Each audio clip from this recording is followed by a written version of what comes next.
오늘부터 그동안 개론적인 거를 좀 이렇게 오전 오후 연달아 2시간 하니까 조금 성경 본문에 대해서 좀 필요할 것 같아서 그냥 오전 시간에는 여호수아 다음에 사사기를 연이어서 하도록 하고 오후 시간에 한 과목씩 개론적인 내용들을 정리하도록 그렇게 하겠습니다. 사사기서는 이제 물론 여호수아 다음에 나옵니다. 그래서 우리는 성경을 사사기를 공부할 때도 사사기 하나 자체만 가지고 공부하기보다는 항상 여호수아와 연계선상에서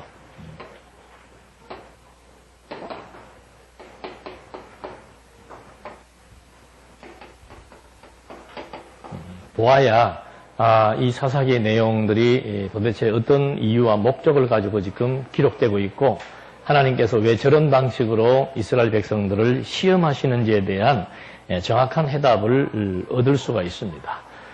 먼저 이 사사 시대는 여호수아 시대에는 지도자가 1인 체제였습니다. 물론 여호수아가 왕도 아니고 제사장도 아니었지만 선지자로 부름을 받아서 백성들을 이렇게 모세 그리고 여호수아, 그러니까 이스라엘 민족이 애굽에서 해방된 다음에 이 지도 체제가 모세 한 사람에 의해서 이제 애굽에서 해방되어 가지고 요단 동편 땅까지 왔고 이제 서편 땅 가나안 땅을 정복하게 될 때는 여호수아를 통해서 이제 정복을 시킵니다. 1인 지도 체제 하에서 여호수아로 말미암아 이스라엘 민족들이 가나안 땅을 정복하는데 나름대로 힘을 합해서 잘 전쟁을 치르고 승리를 해왔었습니다. 그러다가 이제 여호수아가 죽지요. 이것이 이제 새로운 어떤 그 체제의 변화가 이제 발생하게 됩니다. 여호수아서 마지막 장에 보면 이제 여호수아가 죽게 되고 여호수아가 살아 있을 때와 여호수아 살아있을 때 같이 있던 장로들이 있을 때는 백성들이 하나님을 잘 알고 경외했습니다. 그런 그 차이점들이 나타나게 됩니다. 1인 체제에 있어서 이 애굽에서 해방되고 광야 생활을 거치고 요단 동편 땅, 서편 땅 이걸 1년의 역사적인 과정을 거치면서 하나님이 여호와라고 하는 사실을 이제 눈으로 보고 경험했던 그 시대 사람들이 살아있을 때는 온 이스라엘 백성들에게 하나님 중심에 의한 교육이 실시되고 여호와를 이제 경외하게 됩니다. 이렇게 있다가 이제 여호수아 마지막 장에 또 보면 무슨 사건이 나오는가 하면 요셉의 뼈를 요셉이 벌써 400년 전에 죽으면서 유언을 해서 약 한 500년 가까이 되죠. 이제 요셉이 죽을 때 유언이 뭔가 하면은 내 뼈를 반드시 가나안 땅으로 이장시켜 달라고 하는 유언을 남기고 죽었습니다. 약 한 500년이 지난 다음에 이들이 이제 가나안 땅을 정복해 나가고 난 다음에 이스라엘 열조들이 묻혀있던 그 땅으로 요셉의 뼈를 이장하는 게 나옵니다. 그런데 이게 맥락상으로 봤을 때는 뭐 이렇게 여호수아가 죽고 뭐 그건 알겠는데 여호수아가 죽었는데 요셉의 뼈를 뭐하러 또 저기다가 갖다 옮기는 것이 여호수아서 마지막 장에 나오게 되는가, 이런 우리가 어떤 성경에 나와 있는 내용들을 검토해 볼 때 맥락상으로 점검해 봐야 될 필요가 있지요. 그 이유 중에 하나가 뭔가 하면은 요셉의 뼈를, 우리도 그렇잖아요. 보통 사람들이 죽으면 내 뼈를 어디에 묻어다오? 똑같은 거예요. 고향. 근데 이 사람들의 고향 개념과 우리의 고향 개념은 다릅니다. 유대인들의 고향 개념은 하나님께서 열조와 언약한 땅이라는 거죠. 그러니까 고향 땅에 묻힌다는 것은 이제 우리가 요셉 500년 전에 죽었던 그것도 애굽에 있는 요셉의 뼈를 가지고 고향 땅 조상들이 묻혔던 그 땅에다가 뼈를 다시 이장한다라고 하는 것은 이미 우리가 가나안 땅을 뭐 했다? 정복한 것에 대한 하나의 확정적 사례입니다.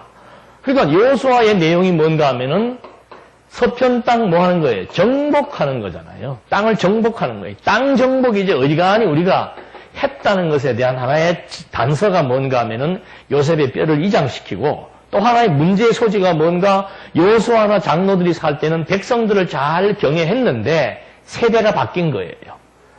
여호와 하나님에 대해서 경험하지 못했던 새로운 세대로 사사기 세대는 이제 바뀌어버리는 거죠. 그러다 보니까 하나님께서 모세, 여호수아 이렇게 계승을 시켜서 모세 한 사람을 세웠던 것처럼 사사시대에도 이스라엘 민족을 총합해서 이끌어 나갈 지도자를 세웠으면 좋은데 이때는 이제 그게 없는 거예요. 이때는 이제 완전히 지파별로 이렇게 나누어져서 이쪽 지파에서 사사가 나오기도 하고 저쪽 지파에서 나라를 다스리는 지도자가 나오게도 됩니다. 그래서 국가적으로는 전 민족적 지도자, 12지파를 하나로 통일시켜서 지도해야 될 지도자가 부재한 것. 그러니까 나라가 조직적이지 못하죠. 중구난방으로 뭐 지난번에 여기서 나오고 다음번에 여기서 나오고 해버리니까 어떤 정치 체제라든지 어떤 경제 정책이라든지가 일관성이 없고 그때그때 달라지게 되는 겁니다. 그래서 국가적으로는 전 민족적 지도자가 부재하고 비조직적 하나의 혼돈기예요. 이게 국가적으로 봤을 때는 지도자가 한 지도자가 부재함으로 말미암아 국가적으로 여러 가지 많은 혼란기에 접어들게 되고 그러다 보니까 백성들의 신앙은 우상숭배, 총합적 지도자가 부재하다 보니까 이제 전부 다 개인적 지파별 이기주의가 이제 나중에 성행하게 됩니다. 똑같아요. 우리나라 정치나 이 인간들이 모여 사는 정치라고 하는 것은 지방색, 아니면 혈족, 아니면 학연, 이거는 뭐 인간이 살아가는 사회 속에서 신을 제거하고 나면은 모든 인간들의 공통사회에서의 큰 문제점은 뭔가? 전부 지역별 이기적인 이기주의나 아니면은 혈족적 이기주의 아니면은 학연적 이기주의. 이것이 지금 완전히 이 시대에도 이제 12지파 가운데 나타나게 된 거죠. 그래서 이렇게 혼란이 왔는데 백성들은 그다음부터 자 여기에서 여호수아가 살아있고 장로들이 살아있을 때는 백성들이 여호와를 경외했는데 이게 단절돼 버린 겁니다. 종교적인 단절이 와버린 거예요. 그러니까 백성들은 당연스럽게 그 땅, 가나안 땅 원주민들이 섬기고 있던 우상을 섬길 수밖에 없지요. 그러니까 이 종교라고 하는 것은 교육이 단절되면 그것으로서 종결됩니다. 종결됨으로써 나타나는 현상은 뭔가? 인간의 본능 추구예요. 뭐 이거는 뭐 여지 없습니다. 우리도 마찬가지예요.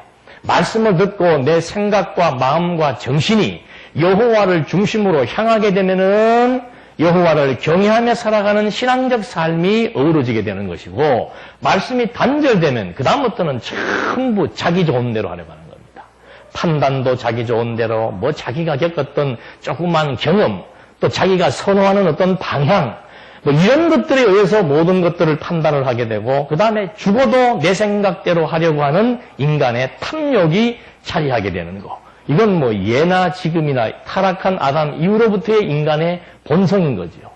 그러니까 말씀을 안 듣게 되면 누구나가 다 이쪽으로 치닫게 되어 있다 이 말입니다. 그래서 사사시대에도 그런 세대가 교육이 지속되지 못하고 계승되지 못하고 전승되지 못하니까 그 다음에는 우상숭배라고 하는 그런 신앙적 문제가 발생하게 되고 사회적으로는 지파별 이기주의 아까도 말씀드린 대로 사회적으로는 지파별 이기주의가 성행이 됩니다. 국가적으로는 리더십의 부재, 신앙적으로는 우상숭배, 그 다음에 사회적으로는 지파별 이기주의. 그러니까 통합될 수가 없는 거죠. 지금 한국 사회도 보십시오. 전라도, 경상도, 충청도 이거 뭐 직근무의 문제가 아닙니다. 조선시대도 당파 싸움, 남북, 동서남북으로 해서 사당파가 싸웠던 것처럼 이 지파별 이기주의라고 하는 것은 그 민족을 완전히 분열시키고 분파시키는 아주 고악스러운 것인데 이 시대도 국가를 통합할 만한 무엇이 없으니까 지도자가 이때의 지도자가 없다는 것은 지도자의 역할은 뭔가 종교교육의 핵심입니다. 나라를 다스린다라고 하는 것이 뭐 오늘날처럼 일반적인 어떤 물리적인 힘이나 국방력이나 돈에 의해 다스리는 것이 아니고 이때는 완전히 종교예요, 종교. 여호와를 중심으로 모일 때 각 지파별 이기주의가 생기지 않는 거죠. 그래서 하나님께서 광야에서도 이스라엘 민족들을 애굽에서 해방시켜서 대회를 정비할 때 이 중심에 뭐가 있습니까? 성막이 있는 거예요.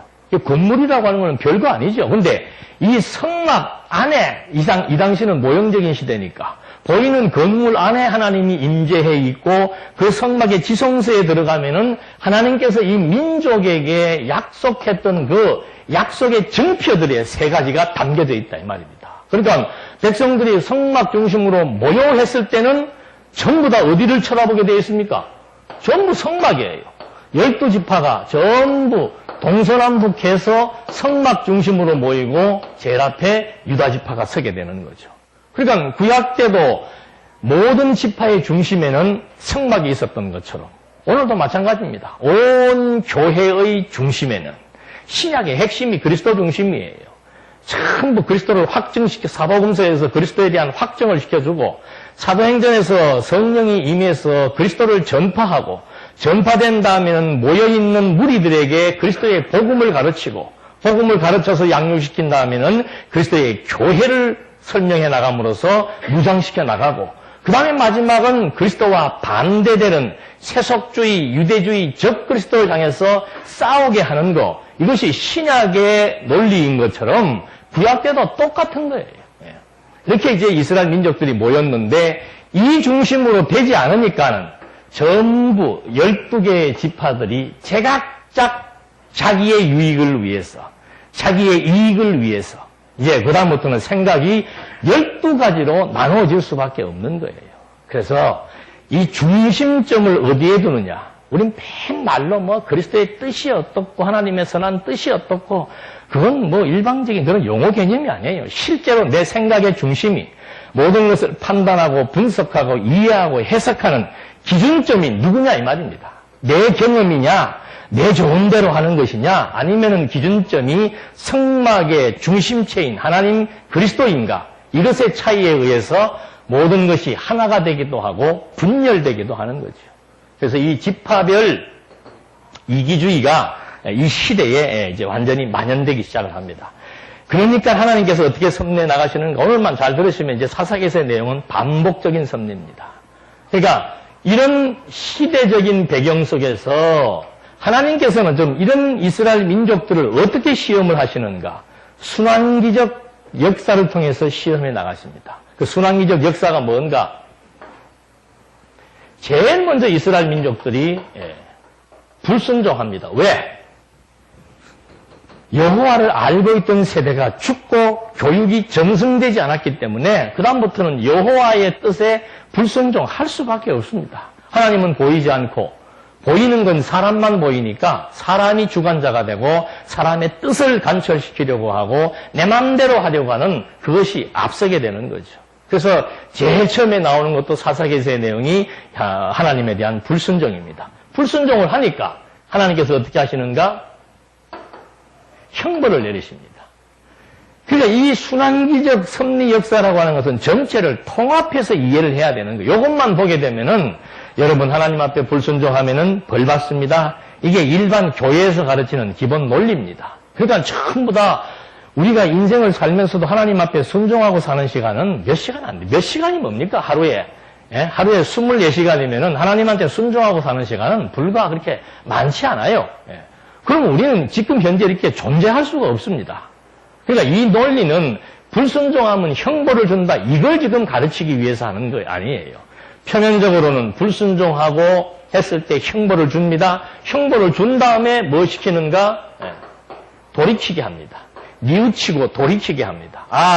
여호와 경외하는 것이 인간의 본분인데 여호와를 알고 경외하기보다는 완전히 인간의 본능적인 삶을 추구하고 그 본능을 성취하기 위해서는 우상을 숭배했던 우리들의 어리석음 이건 아니구나. 그 사실을 깨닫게 하는 거예요. 회개라고 하는 것은 깨달음이 전제되는 겁니다. 내 생각대로 안 되는구나. 우상은 별것 아니구나. 인간의 욕심대로 사는 것은 불행하구나. 그걸 깨닫게 하는 겁니다. 그걸 어둠의 권세를 깨닫게 한 다음에 하나님께서 그들을 사사를 보내가지고 다시 나라에 평화를 주고 흉년 가운데 풍요를 누리게 해주는 이것이 사사기에서의 순환구조입니다. 계속해서 이게 반복이에요. 자, 이 구원을 할 때는 사사가 등장을 합니다. 사사가 등장을 해서 백성들로 하여금 하나님이 정말 살아계신다. 이 민족과 함께 하신다. 하나님이 보호하고 인도하신다. 전쟁을 하나님께서 이기게 해야 된다. 계속 교육합니다. 하나님이 왜 그렇게 우리에게 섭리하시는가?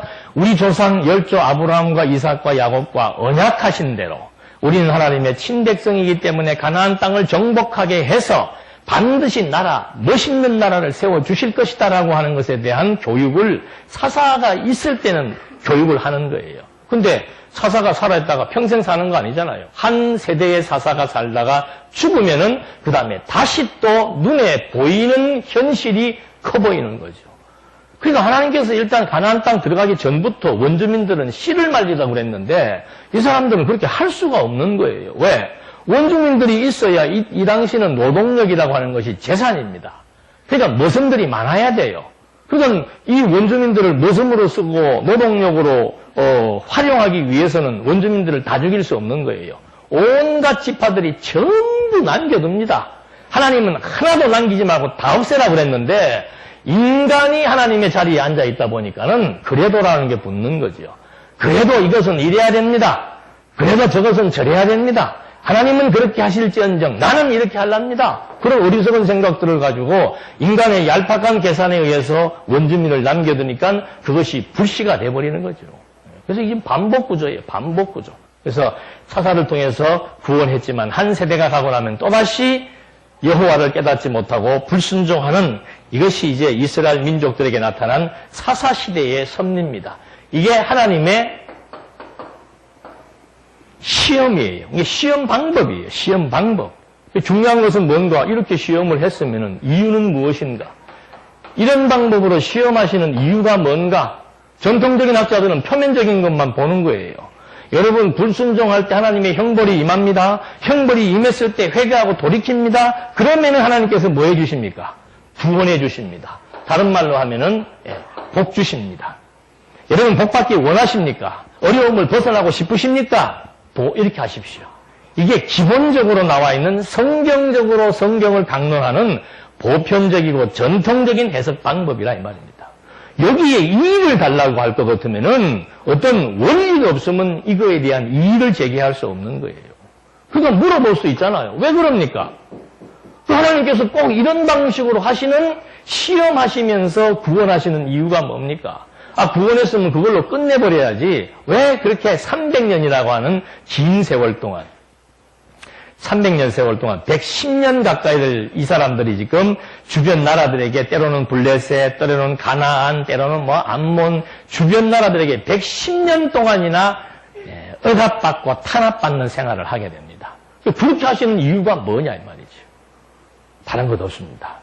이번 여름 사경의 강의도 신약 서신서의 논리를 설명을 했는데 이유는 전부 인간 구원이 목적이 아니고 하나님은 어떤 분이시다.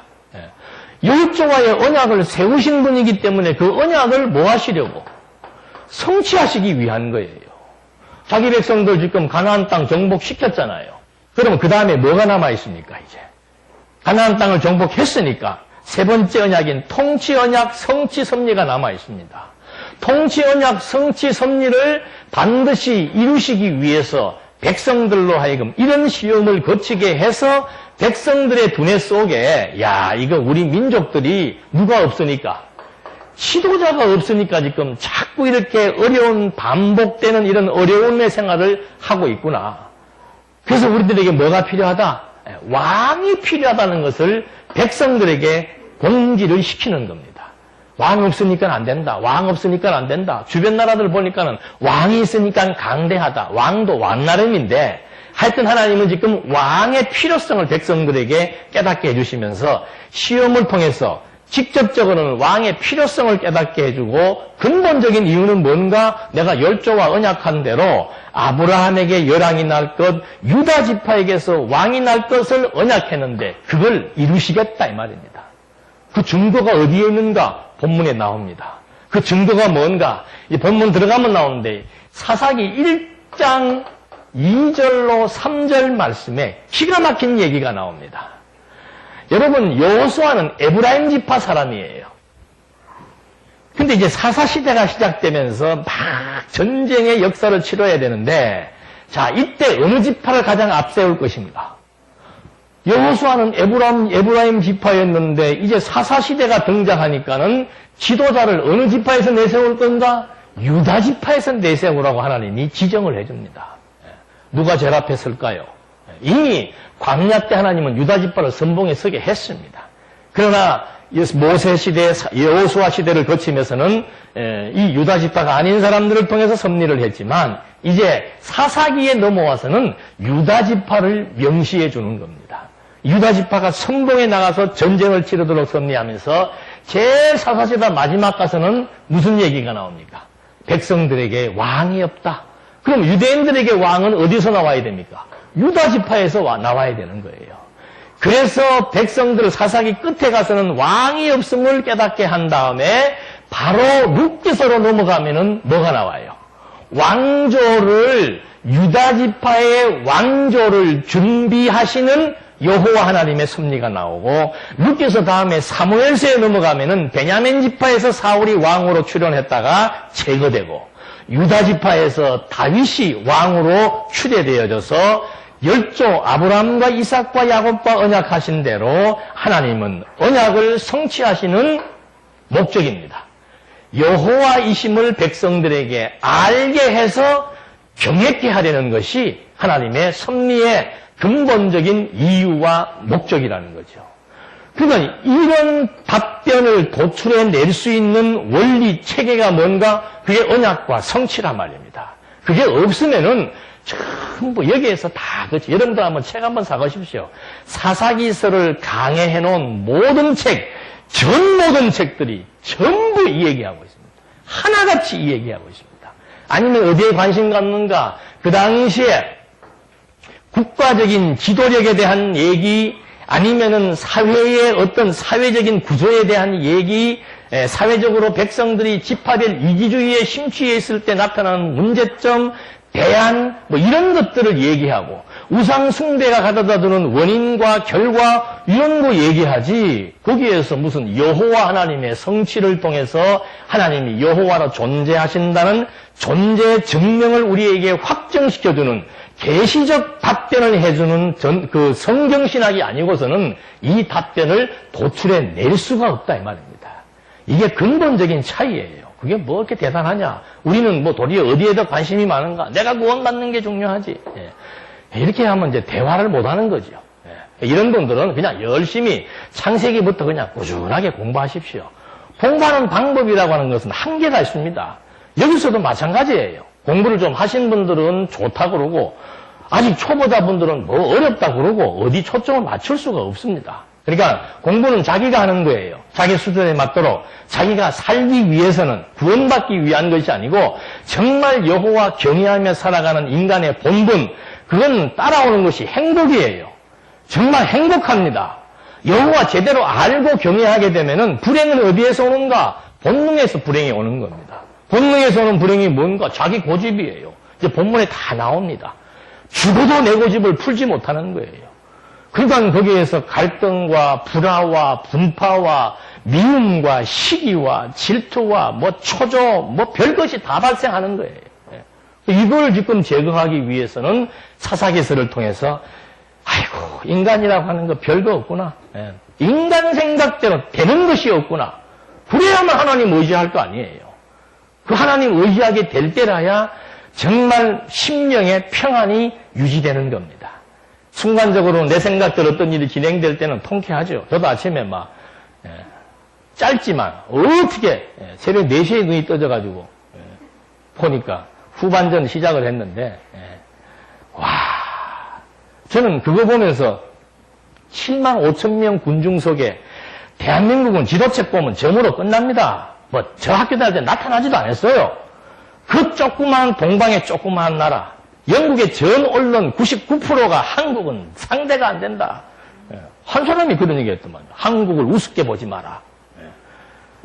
근데 그 7만 5천 명 뿐이겠습니까? 위성중계 보는 세계 모든 축구를 좋아하는 사람들이 다 보면서 영국이 맥을 못 추게 하는 한국 축구, 변방의 한국 축구, 그것도 또 그냥 그 영국의 본토에서 축구의 본산지에서 7만 5천 명 전 세계 인구가 주목하는 가운데서 한국이 그것도 불리한 심판에 의해서라도 극복을 해나가면서 영국 축구에 그냥 공격을 묶어버리면서 마지막에 가서는 그것도 페널티킥 5번째 가가지고 영국 팀의 최고의 골게타 그 친구가 찬 것을 한국의 골키퍼 그것도 주전도 아니에요.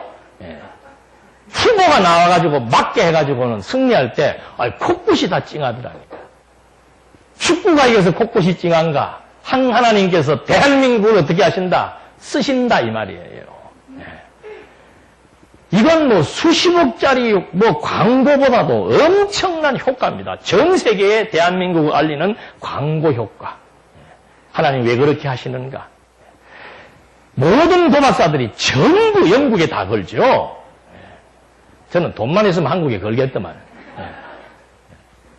저는 심리적으로 분석해도 한국은 이거 그만합시다. 축구 얘기하는 것도 아니고. 무슨 얘기하다 그랬어요? 인간의 생각대로 인간이 가지고 있는 판단, 경험, 뭐 측정, 분석 전부 한계가 있습니다. 여러분 일기예보처럼 답답한 게 어디가 있습니까? 왜 이렇게 덥습니까? 아열대가 와서 아열대가 왜 왔냐 이 말이에요. 그러면 한 달 뒤에는 어떻게 되겠습니까? 내년은 어떻게 되겠습니까? 질문하는 사람이 바보야. 아니 바람의 방향을 아무도 모르는데 그거 아무리 좋은 기계 가지고 측정하면 뭐하냐 이 말입니다. 하나님의 힘의 균형이 한쪽으로 조금 0.0001mm만 조금 한쪽으로 기울어도 잠자리가 날개를 10번 치다가 11번만 쳐도 전 세계에 지금 기후의 변화가 생기는 것이 이 예민한 것이 우주와 만물이란 말입니다. 하나님의 콧김으로도 세계를 뒤집어 볼 수가 있는데 어떻게 그 만물의 근원이신 여호와 앞에 여호와를 알고 경외하며 사는 우리들이 그 엄청나고 위대한 하나님 앞에서 하나님의 뜻을 불순종한다? 되겠냐 이 말입니다. 그래서 하나님 알면은 자기 생각 포기하는 거예요. 자기 뜻 포기하고 자기 고집이 풀어질 수밖에 없고 그래서 마음의 평안을 유지하며 살아가는 것. 이것이 지금 사사기서를 통해서 우리에게 역동적으로 계시해주고 있는 계시적 관점에서의 사사기 해석의 원리를 지금 말씀드린 거라 이 말이죠. 이렇게 해서 지금 사사기가 저런 맥락 속에서 지금 전개가 되는데 사사기의 본문의 내용은 여기 주보에 나와 있는 대로 간단합니다. 3가지예요. 불순종, 시험, 범죄예요. 근데 단순히 불순종, 시험, 범죄가 아니고 앞에 뭐가 붙습니까?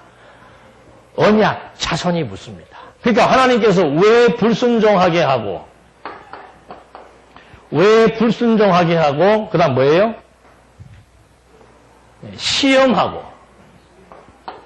그리고 또 뭐 하게 해요? 범죄하게 하는가. 그걸 우리가 알아야 되죠. 누구를? 언약 자손을. 이게 포인트입니다. 언약 자손을 왜 불순종하고 시험하고 범죄하게 하는가. 여러분 하나님께서 아담에게 언약을 세우자마자 아담이 뭐 합니까? 범죄하지요. 그 창세기 이 전반부 11장 이전까지의 내용의 구조는 동일 구조입니다. 범죄하고 심판하고 그 다음 뭐예요? 용서입니까? 빨리 좀 얘기해 주십시오. 이거예요. 이 구조예요. 비슷한 구조예요. 불순종, 시험, 범죄한 다음에 항상 하나님이 뭐 해줍니까? 구원해 주는 거죠. 왜 이렇게 하시냐 이 말입니다. 이건 다른 의도 없습니다. 타락한 인간의 본성을 가지고 마음대로 살려고 하지만 안 된다 이 말입니다. 왜 안 되는가? 너희들은 누구이기 때문에? 언약 자손이기 때문에 하나님의 언약대로 될 수밖에 없다는 사실을 알게 하시려고 이런 구조에 의해서 자기 백성들을 시험하시는 거예요. 우상을 섬겨본다고 해서 너희 생각대로 되는가? 원주민들을 남겨둔다고 해서 나라가 평화가 오고 나라가 풍요로운가? 천만의 말씀이다. 인간의 수단 방법으로는 안 된다. 왜? 너희들은 언약 자손이기 때문에 하나님의 언약에 기초해서만 생육하고 번성하고 땅을 정복하고 나라를 세울 수 있다는 사실을 백성들에게 깨닫게 하기 위한 것. 이것이 신중심의 계시적 의도에 의해서 시행되는 하나님의 섭리의 방법. 이걸 우리는 하나님 관점이라고 얘기하는 거예요. 그러나 인간의 관점으로 성경을 보는 사람들은 여러분 불순종하고 시험하고 범죄하면은 하나님으로부터 형벌받습니다. 형벌로부터 구원받기 위해서는 반드시 회개를 해야 됩니다. 온통 대한민국 교회는 아침에 예배당에 오면은 하는 일이 뭔가 회개하는 거예요. 왜 회개하는가? 잘못된 사람, 잘못 안 하고 사는 사람 한 사람도 없거든요. 그러니까 여기 와서는 무조건 구원받기 위해 지금 주어지는 상황으로부터 좀 더 진전되고 좀 더 좋은 환경을 취득하고 싶은 인간의 본능 때문에 하나님하고는 아무 상관없습니다. 이게 말이 기독교지 하나님하고 상관도 없는 교회가 대한민국을 지금 다 휩쓸고 있다니까요. 모든 교회가 가면은 전부 이것 때문에 두려워서 회개하고 회개해서 복 받기 위한 그 복도 내가 원하는 복을 받기 위한 그런 구조에 의해서 이런 지금 순환 역사가 전개되고 있지만 이건 하나의 표면적인 방책이에요. 표면적인 방책. 근본적인 것은 뭔가 언약 자손이기 때문에 그래요. 언약 자손이기 때문에.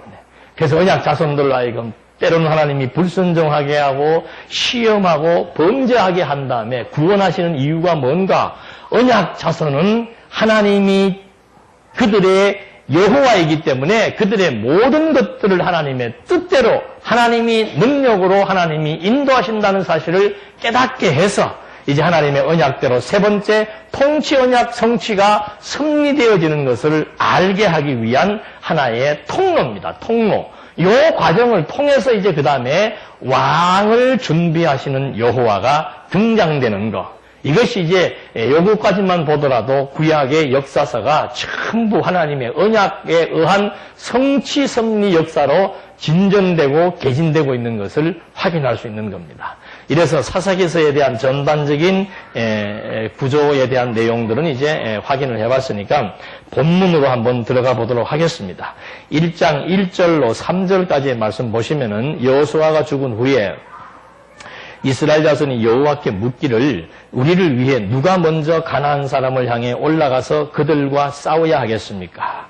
여호와께서 말씀하시기를 유다가 올라가라. 보아라, 내가 그 땅을 그의 손에 넘겨주겠다 하셨다. 유다가 자기 형제 시므온에게 말하기를 내가 제비 뽑아 얻은 땅으로 나와 함께 올라가서 가나안 사람들과 싸우자. 그러면 나도 내가 제비 뽑아 얻은 땅으로 너와 함께 가겠다 하니 이에 시므온이 함께 갔다. 그러니까 이 시대에는요, 전쟁이 일어나면 12지파가 함께 응집해서 치르는 게 아니고 그냥 가까운 몇 지파 정도끼리 모여가지고 전쟁 치르고 하는 때였습니다. 근데 백성들이 여호와 앞에 묻지요. 여호수아가 죽은 다음에 백성들은 이제 이 민족의 지도자가 누가 될 것인가에 대한 관심이 많았는데 하나님께서는 한 사람을 세우지 않고 이제는 유다 지파를 그냥 아예 표면에다가 내세우는 거죠.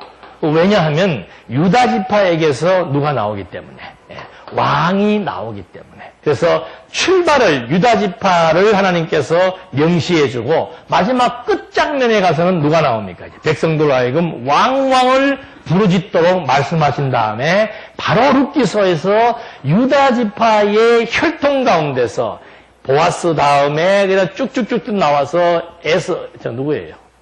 이새가 나오고 그리고 다윗이 나오는 이걸 누가 이렇게 조작한다고 되겠냐 이 말입니다. 유대인들은 자기의 그 역사입니다. 그렇기 때문에 그거 뭐 조작한다고 되는 게 아니고 그게 지금 계속해서 후대의 이 역사서가 두루마리 또는 파피루스에 기록됐던 것이 그대로 지금 전달되어져서 고대 사본들을 가지고 있는 사람들이 많이 있지요. 그걸 이제 카피해가지고 지금 구약 사람 유대인들은 그걸 보고 있는데 이건 조작이 아니에요. 그 줄기를 알게 되면 야 기가 막히게 하나님께서 언약을 성취하시는구나. 이래서 지금 1장 2절로 3절 말씀에서는 언약 자손의 불순종이 나오는데 그 불순종의 내용 가운데서 유다 지파의 불순종이 이제 제일 먼저 나옵니다. 그러니까 그 형들과 요셉을 팔 때도 형들 가운데서 누가 나쁜 짓 합니까? 유다가 나쁜 짓도 하고 그 다음에 그 유다가 나중에 며느리하고 동침하는 그런 불륜적 관계도 발생하게 되고 유다 지파는 이게 왕통인데 왕통이 채통이 없어요. 그것도 다 우리는 이유를 알지요. 왕통이면 왕으로서의 모든 겸비를 다 갖춰야 되는데 지덕을 갖춰야 되는데 이거 유다 지파는 보면은 아주 그냥 나쁘끄러운 일들이 많단 말입니다. 왜 그랬는가? 하나님이 정해주신 유다지파, 인간의 다윗의 혈통은 결국 다윗도 보십시오. 또 치명적인 범죄를 저지르잖아요. 왜 그랬는가? 유다지파, 인간의 유다지파는 죄인의 혈통이라는 사실을 알게 해주는 겁니다. 그래서 신이 죄인의 몸을 입고 이 땅에 육신으로 입고 오셔서 죄인의 모든 죄 문제를 해결할 것에 대한 하나의 모형적인 언약이죠. 그래서 예수님이 육 있는 모양으로 오신 거예요. 예수님이 육 있는 모양으로 안 오셔도 돼요. 근데 왜 육 있는 모양이라는 것은 육체를 의미합니다. 육체는 타락한 몸을 의미하고 타락한 몸은 죄인을 가리키는 겁니다. 예수님이 왜 죄의 몸을 입고 와야 되는가? 구약에서 이렇게 지금 언약을 했기 때문이에요.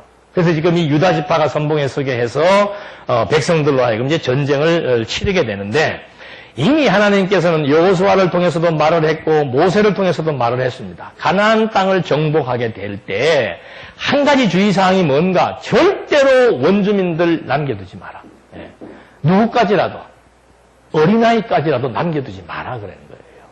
그러니까 이걸 또 계시적 원리를 못 보면은 참 유대인들이 믿는 야훼 신처럼 잔인하고 독선적이고 고약스러운 신은 없다.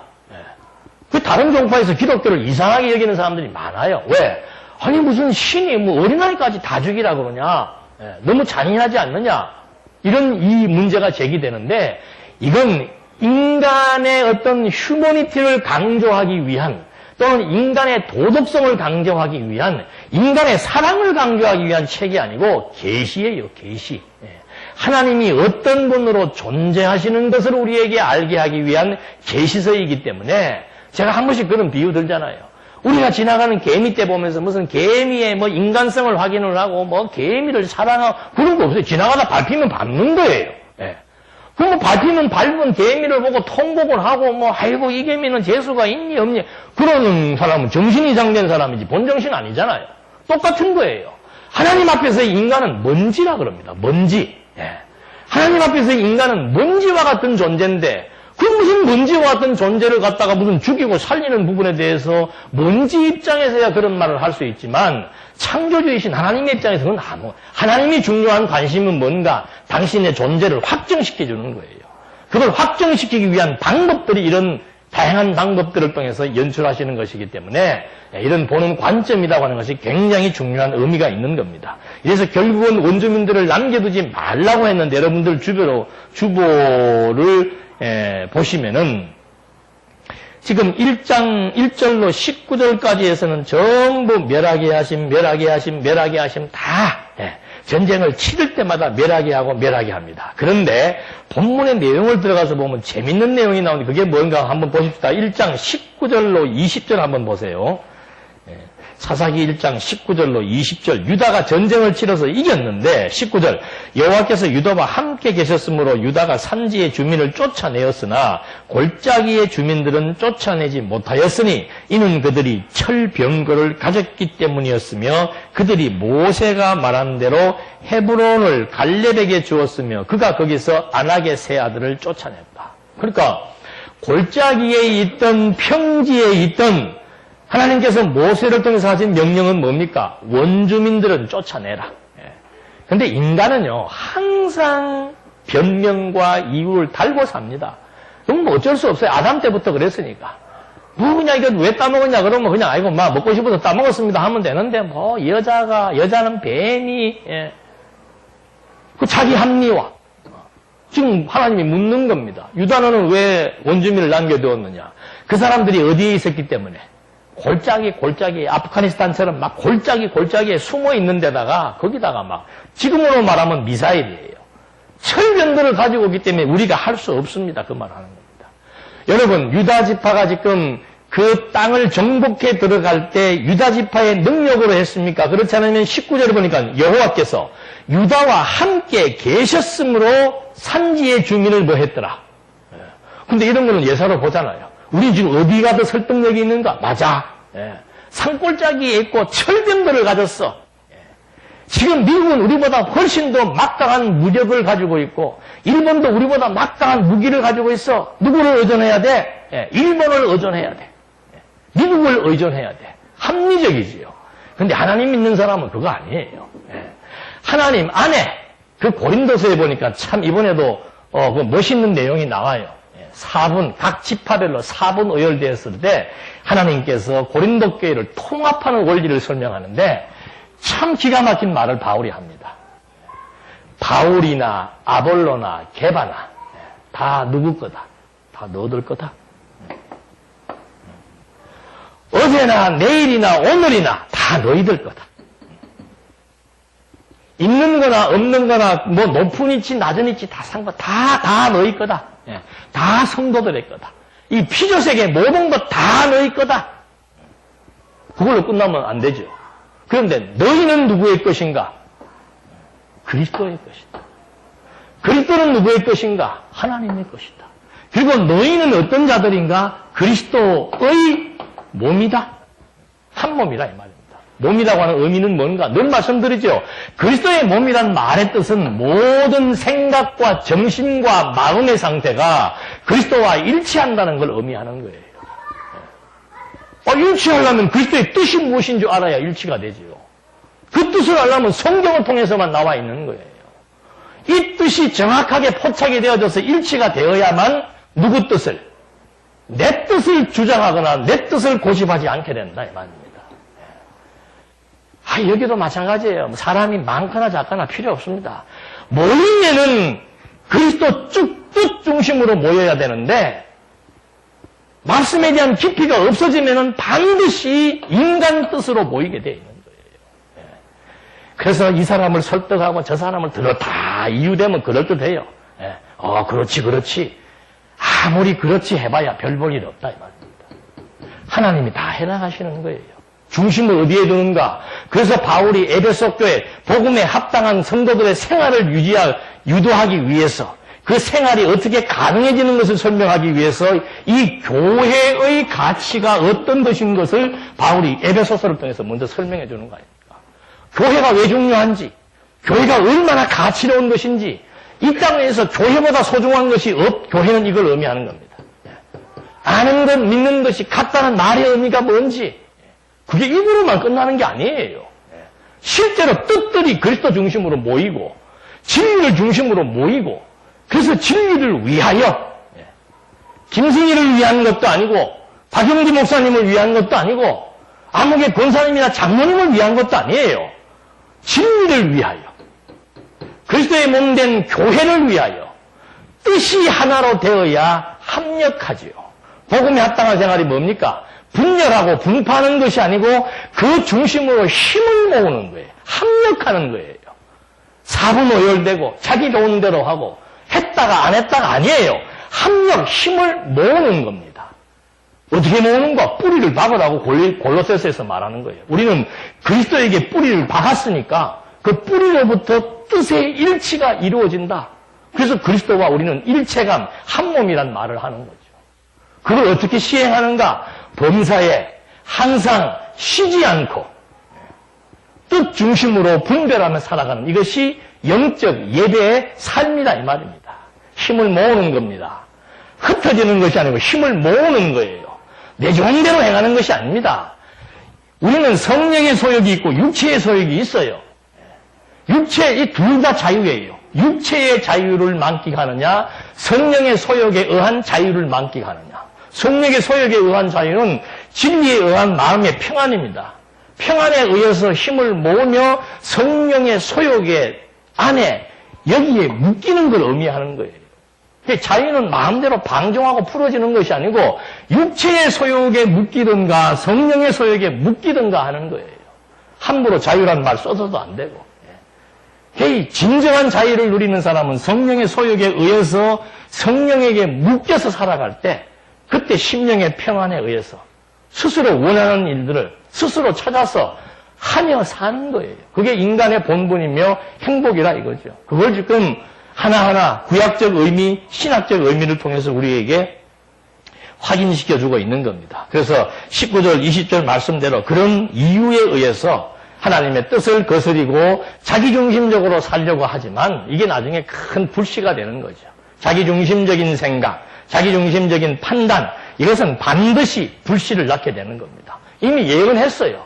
너희들이 그들을 놓아뒀기 때문에 결국은 이제 그들이 섬기는 우상을 불순종에 의해서 우상을 섬기게 된다. 우상 섬긴다는 것은 결국은 하나님과의 단절을 의미하는 것이고 형벌에 의해서 이제 다시 돌이켜서 하나님이 진짜 언약대로 이루신 여호와라는 사실을 깨닫게 하기 위한 섭리의 수순을 밟아서 하나님이 지금 전개해 나가는 겁니다.